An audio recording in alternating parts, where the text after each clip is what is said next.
One of the things that makes poker so interesting is that many different approaches to playing the game can work. Over the years, a wide variety of playing styles, tight players, loose players, and everybody in between, have been able to find great success at the game.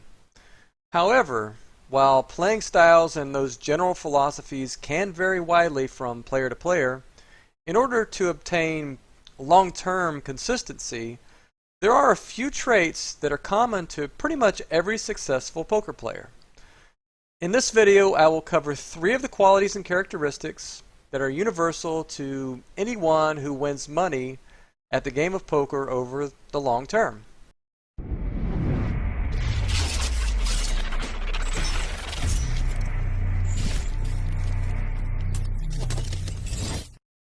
The first thing in common among winning poker players is that they are favorites in the games that they choose to play.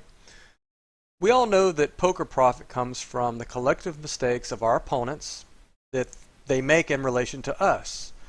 This reciprocality should be the entire reason we play poker in the first place, right?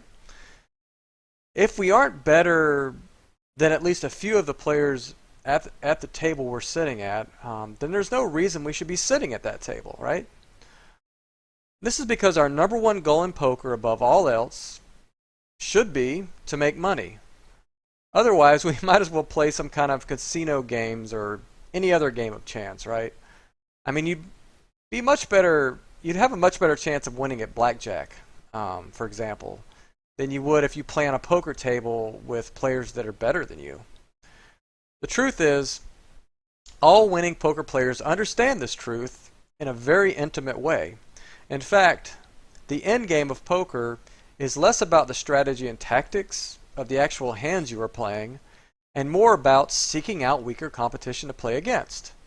This is a cold, hard fact when it comes to being a winning poker player, and it's the core of finding long-term poker success.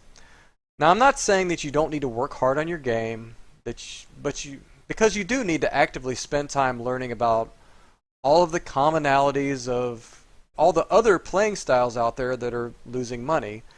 You need to have a repertoire of adjustments to make against those specific traits that you'll see in losing players. Once you're able to spot those players, you will be able to practice a more efficient game or table selection and make sure that you're sitting in the right seat in relation to those other players. For example, let's say you see a maniac seated at the table. If you have a choice, you really want to sit to his left, right? That's just common sense. On the other hand, if you have a really tight player or a nit, you want him to be seated to your left. That way you can just steal and steal and steal and get some really easy money coming into your stack without a fight. In other words, what we really are doing is we're creating profit before we even play a hand at the poker table. And it all comes down to information. There is always some edge to be gained if you know where to look. And if that edge doesn't appear substantial enough, you either don't sit down at the table or you leave once you figure that information out. And that's what game selection is all about. And this is something that all winning players are attuned to while they're playing. If they're not a favorite, they don't play. It's just that simple. The second thing that all winning poker players have in common is that they have balance in their life.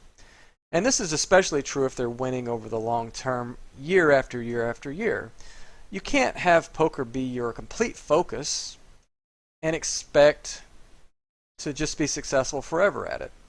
Even if poker is your main source of income, it should seldom be an obsession that rules over all aspects of your life.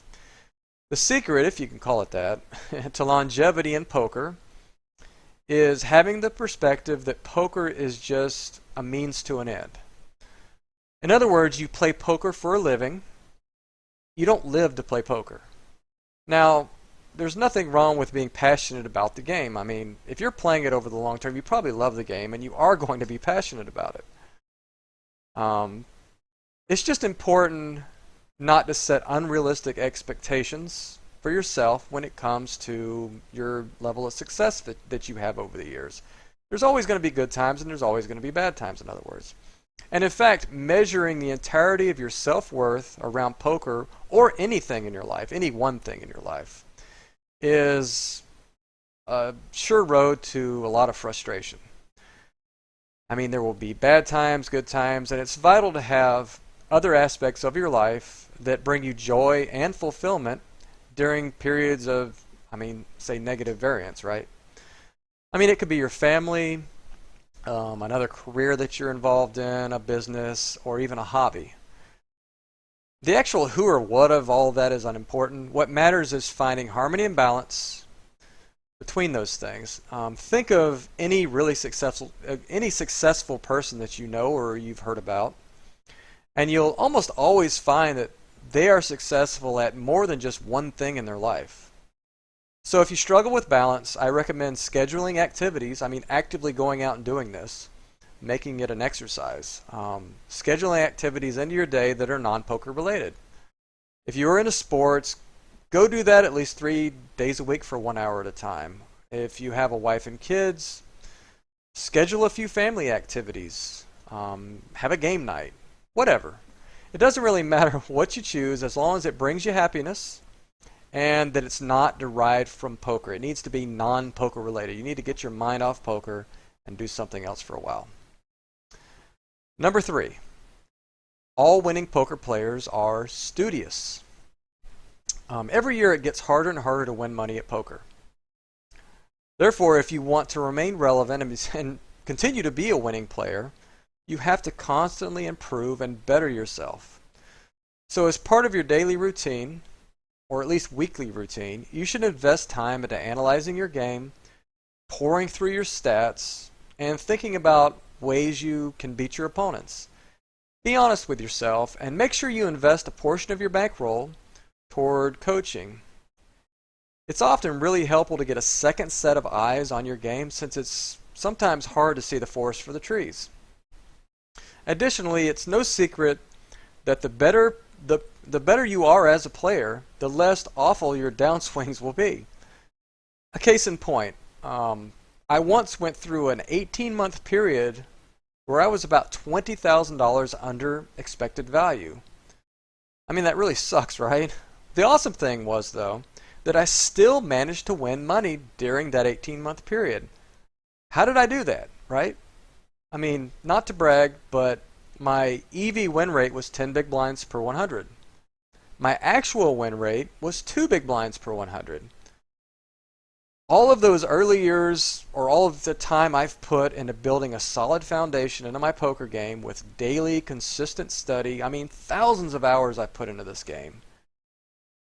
Imagine if my actual win rate, my EV win rate, was something like 4 big blinds. And during 18 months I ran 8 big blinds under that. Could you imagine that, right?